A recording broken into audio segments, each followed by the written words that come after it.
Hey guys, bear with me. Good afternoon. Today, for my lunch, I'm going to make a fruity smoothie. Pero dalawang fruits lang. Okay, so ayan ang ating leftover fruits. Green grapes, watermelon, honey watermelon, and the watermelon. All leftovers na parang hindi ko na kayang kainin. Ewan ko. Basta, pag hindi na fresh, hindi ko na kinakain. Hindi naman masama yun. Pero, kasi, ewan ko. Okay, so lalagyan natin siya ng honey para medyo matamis konti. And, of course, milk. Milk. And, ito yung gagamitin nating glass. Okay? Para medyo tall. Okay? So, lagyan natin ng konting ice.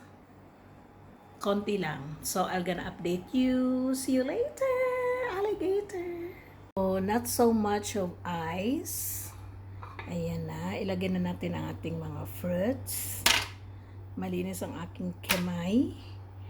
And ako lang naman ang kakain, ang iinom pala. Sorry. Yan. At ang ating green grapes na hindi matamis. Kaya hindi ko yan kinain dahil hindi siya matamis. Tapos, lagyan natin ng ano ba ito? Ang hirap pag walang videographer, no? Teka. Buksan ko na. Lagyan natin ng honey. Mga drops lang. Oh, hindi na yan drops. Mga 1 tablespoon. Tingnan natin. Okay, enough. Gusto ko talaga wala. Pero, sige. Tapos, time for the milk. Hindi masyadong marami para mainom natin lahat kasi hindi siya masarap kung hindi na siya fresh na smoothie. Pag dinamihan natin ng milk, takpan na natin tapos i-blend na natin.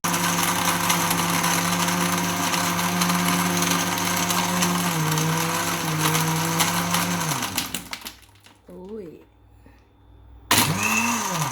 Tumalasik ka.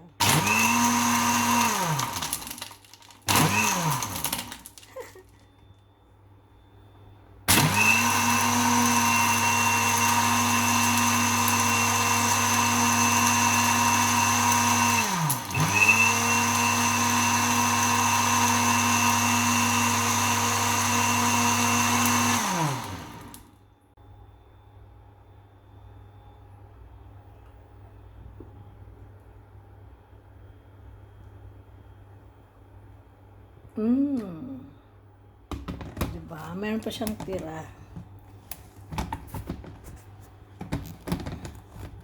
Hello! Welcome back! Hello! Welcome back. So, ito na ang ating smoothie.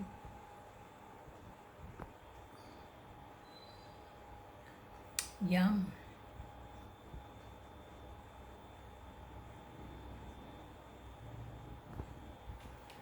So refreshing. So, ayan, huwag niyo itatapon yung mga leftover fruits ninyo sa fridge. You have to make fruity smoothie.